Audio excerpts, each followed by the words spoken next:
Hi students, how are you? Take care and stay at your homes.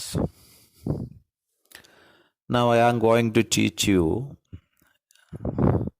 a wonderful lesson, the snake and the mirror. Do you know who wrote it?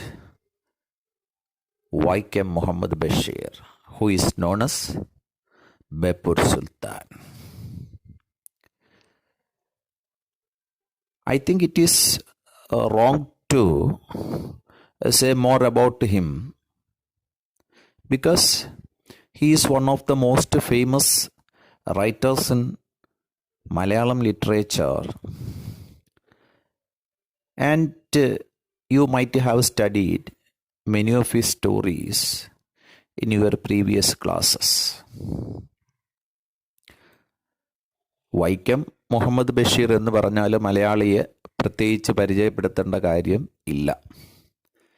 അദ്ദേഹത്തിൻ്റെ കൃതികളും കഥാപാത്രങ്ങളും അദ്ദേഹം തൻ്റെ കഥകളിലൂടെ അവതരിപ്പിച്ചിട്ടുള്ള രസകരമായ പ്രമേയങ്ങളുമൊക്കെ മലയാളിക്ക് സുപരിചിതമാണ്. ഇവിടെ അദ്ദേഹത്തിൻ്റെ വളരെ ലളിതമായ ഒരു പാഠമാണ് നമ്മൾ പഠിക്കുന്നത്.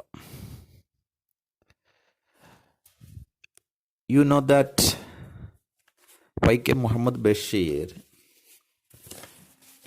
created a new world before us with his simple words and expressions. And he made us understand the complicated laws of nature and life through his simple words and expressions. He was a man with a large fund of experiences. അപ്പം അനുഭവത്തിൻ്റെ തീച്ചൂളയിൽ ഊതിക്കാച്ചിയെടുത്തതാണ് ബഷീറിൻ്റെ ജീവിതം എന്ന് പറയുന്നത്. ആ അനുഭവങ്ങൾ അദ്ദേഹത്തെ ഒരു വലിയ കഥാകാരനാക്കി മാറ്റുന്നതിൽ വലിയ പങ്ക് വഹിച്ചിട്ടുണ്ട്. അപ്പോൾ അദ്ദേഹത്തെക്കുറിച്ച് കൂടുതൽ ഇവിടെ എക്സ്പ്ലെയിൻ ചെയ്യുന്നില്ല. ലളിതമായ വാക്കുകളിലൂടെ ഒരു വലിയ ലോകം നമുക്ക് മുമ്പിൽ തുറന്നു തരുന്ന, അനുകരണത്തിനും അപ്പുറമുള്ള ഒരു ശൈലിക്കുടമയായ ബഷീറിൻ്റെ ഈ കഥയിലേക്ക് നമുക്ക് നേരിട്ട് കിടക്കാം. And here a homeopath describes his experience to others. ಅಂದರೆ ഇവിടെ ഒരു ഹോമിയോപ്പത്ത് മീൻസ് ഹോമിയോപ്പത്തിക് ഡോക്ടർ തൻ്റെ അനുഭവം മറ്റുള്ളവർക്ക് വിവരിക്കുന്ന ശൈലിയിലാണ് ഇത് എഴുതിയിരിക്കുന്നത്. ഹോമിയോപ്പത്തിക് ഡോക്ടറുടെ വാക്കുകളിലൂടെയാണ് ഈ രസകരമായ കഥ നമുക്ക് മുമ്പിൽ അനാവരണം ചെയ്യപ്പെടുന്നത്. ശ്രദ്ധിക്കുക. The snake and the mirror. The story begins with a question. And you know that there are so many ways to begin a story. ഇവിടെ ഒരു ചോദ്യത്തിലാണ് കഥ തുടങ്ങുന്നത്. Has a snake ever coiled itself round any part of your body? A full-blooded cobra. Coil means to wind repeatedly. ഇങ്ങനെ വരിഞ്ഞു മുറുക്കുക, ചുറ്റുക എന്നൊക്കെയാണ് അർത്ഥം. നിങ്ങളുടെ ശരീരത്തിൻ്റെ ഏതെങ്കിലും ഭാഗത്ത് ഒരു പാമ്പ് ചുറ്റിയിട്ടുണ്ടോ? അതും എ ഫുൾ ബ്ലഡഡ് കോബ്ര, ഭീകരനായ ഒരു മൂർഖൻ. Full blooded means having strong feelings. ഓരോ ജീവികൾക്കും അതിൻ്റേതായ പ്രത്യേകതകളുണ്ടായിരിക്കും. അത് ചിലപ്പോൾ അതിൻ്റെ ക്രൂരതയായിരിക്കാം, രൗദ്രഭാവമായിരിക്കാം. ഇവിടെ കോബ്ര, മൂർഖൻ്റെ, ഒരു മൂർഖൻ്റെ എല്ലാ രൗദ്രഭാവവുമുള്ള എന്നാണ് അർത്ഥം. A full blooded cobra. All of us fell silent. That means all of us became silent. The question came from the homeopath. A homeopathic doctor asked the question. The topic came up when we were discussing snakes. Then they were discussing about snakes. Then this topic came up. We listened attentively as the doctor continued with the tale. And they listened with great attention. വളരെ ശ്രദ്ധയോടെ അവർ കേട്ടിരുന്നു. Doctor continued his tale. Tale means story. Doctor കഥ തുടർന്നു. Cobra ചുറ്റിയ കഥ തുടർന്നു. It was a hot summer night about 10 o'clock. നല്ല ചൂടുള്ള ഒരു രാത്രിയാണ്. ആ വേനൽക്കാല രാത്രി ഏകദേശം 10 മണിയാകുന്നു. I had my meal at the restaurant and returned to my room. The homeopath had his meal. Meal എന്ന് വെച്ചാൽ ഊണ്, ഭക്ഷണം. ഇവിടെ രാത്രിയിലെ മീലാണ്, അന്നേരം സപ്പർ. ഒരു റെസ്റ്റോറൻറ്റ്, ഒരു ഹോട്ടലിൽ നിന്ന് കഴിച്ചു. തിരിച്ച് അദ്ദേഹത്തിൻ്റെ റൂമിലേക്ക് വന്നു. I heard a noise from above as I opened the door. As he opened the door, he heard a noise from above. From above means from the roof. The sound was a familiar one. That sound was not unfamiliar to him. It was a familiar one. അത് പരിചിതമായ ഒരു ശബ്ദമായിരുന്നു, എന്ന് കേൾക്കുന്ന ഒരു ശബ്ദമാണ്. One could say that rats and I shared the room. It is a humorous remark. ഇപ്പോൾ എലികളും അദ്ദേഹവുമാണ് ആ room share ചെയ്തത് എന്ന് പറയേണ്ടിയിരിക്കുന്നു. എന്ന് വെച്ചാൽ അത്രയധികം എലികൾ അവിടെ ഉണ്ടെന്നർത്ഥം. I took out of my boxes of matches and lighted the kerosene lamp on the table. Then what did he do? He took out his boxes of matches. തീപ്പെട്ടി എടുത്തു. and lighted the kerosene lamp on the table. ടേബിളിന് പുറത്തിരുന്ന kerosene lamp, മണ്ണെണ്ണ വിളക്ക് കത്തിച്ചു. The house was not electrified. Yes, ആ വീട് വൈദ്യുതവൽക്കരിച്ചിരുന്നില്ല, current ഉണ്ടായിരുന്നില്ല. It was a small rented room and it was not his own house or room. It was a rented room. അതൊരു വാടക മുറിയായിരുന്നു. I had just set up my medical practice and my earnings were mere. He was not a veteran. He had just set up his medical practice. അപ്പോൾ അദ്ദേഹം medical practice തുടങ്ങിയിട്ടേ ഉള്ളൂ. അതുകൊണ്ട് വലിയ earnings ഒന്നുമില്ല. അദ്ദേഹത്തിൻ്റെ ഏണിങ്സ് മിയഗ്ര മീൻസ് തുച്ഛം, അല്പമാത്രം. എന്തൊക്കെ അദ്ദേഹത്തിന് ഉണ്ടായിരുന്നു? I had about 60 rupees in his suitcase. സൂട്ട്കേസിൽ 60 രൂപ ഉണ്ടായിരുന്നു. along with some shorts and dhotis. അതിനോടൊപ്പം കുറേ ഷർട്ടുകളും ധോത്തീസ്, മുണ്ടുകളും ഒക്കെ ഉണ്ടായിരുന്നു. I also owned one solitary black coat. ഒരൊറ്റ, സോളിറ്ററി മീൻസ് ഏകാന്തമായ, ഒരെണ്ണമായ എന്നൊക്കെയാണ് അർത്ഥം. ഒരൊറ്റ കറുത്ത coat, which I was then wearing. That he was wearing that. അദ്ദേഹം അപ്പോൾ ധരിച്ചിരുന്ന ആ ഒരു കറുത്ത കോട്ടും അദ്ദേഹത്തിന് ഉണ്ടായിരുന്നു. Next page. I took off my black coat, white shirt and not so white vest and hung them up. I took off. Take off.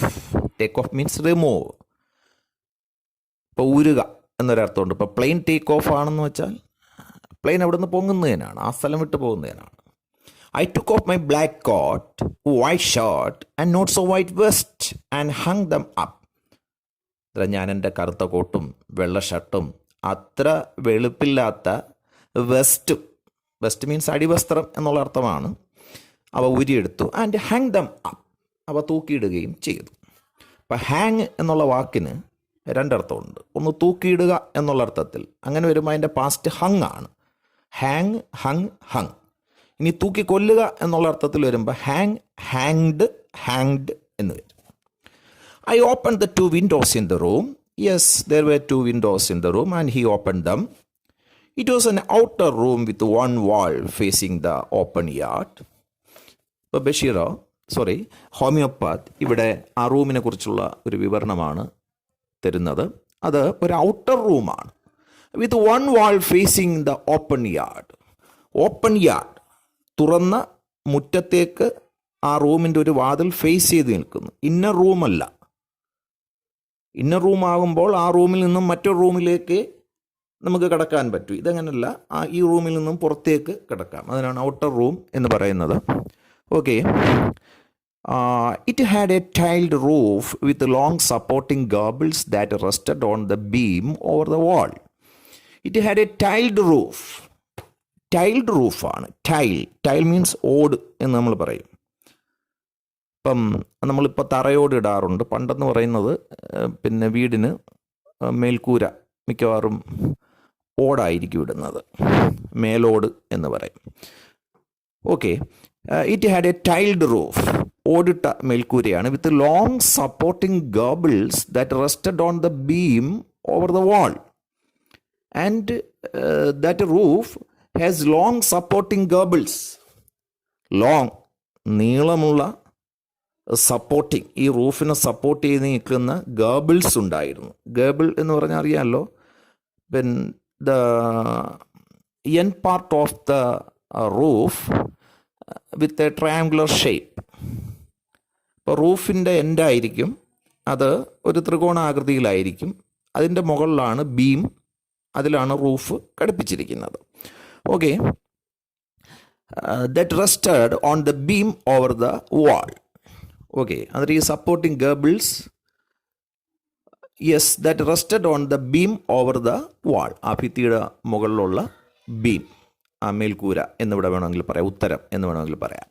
There was no ceiling. Ceiling ഒന്നും ഉണ്ടായിരുന്നില്ല. സീലിംഗ് എന്ന് വെച്ചാൽ മച്ച് എന്നാണ് അർത്ഥം ഇവിടെ ഉദ്ദേശിക്കുന്നത്. Much എന്ന് പറഞ്ഞാൽ ഈ മേൽക്കൂരയെ മറയ്ക്കാനായിട്ട് പിന്നെ ഭിത്തി തീരുന്നിടത്ത് വെച്ച് പിന്നെ ഇങ്ങനെ നിരപ്പനെ പലകകൾ കൊണ്ടടിച്ച് മറയ്ക്കുന്നൊരു രീതി പണ്ടുണ്ടായിരുന്നു.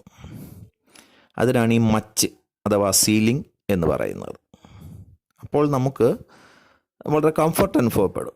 കാരണം ഈ മേൽക്കൂര അതിൽ നിന്ന് നമ്മൾ മറയ്ക്കപ്പെടുകയാണ്, സംരക്ഷിക്കപ്പെടുകയാണ്. പിന്നെ ചൂടിൽ നിന്നും സംരക്ഷിക്കപ്പെടും. അതുപോലെ ഈ മച്ചെന്ന് പറയുന്നത്, പണ്ട് മച്ചിൻ്റെ പുറത്ത് പിന്നെ താൽക്കാലികമായിട്ട് താമസിക്കാനും അതുപോലെ പല വസ്തുവകകൾ പിന്നെ സൂക്ഷിക്കാനും ഒക്കെ സ്ഥലം കണ്ടെത്തിയിരുന്നു. Okay. There was no ceiling and there was a regular traffic of rats to and from the beam. അന്നേരം ഈ ബീമിൽ കൂടെ, ഉത്തരത്തിലൂടെ ഒരു റെഗുലർ ട്രാഫിക്, കൃത്യമായ വരവ് പോക്കുണ്ടായിരുന്നു. ആരുടെ? റാറ്റ്സിൻ്റെ, എലികളുടെ. I made my bed and pulled it close to the wall. ഞാൻ എൻ്റെ കിടക്ക ഒരുക്കി, എന്നിട്ട് മതിലിനോടടുത്ത് വലിച്ചിട്ടു.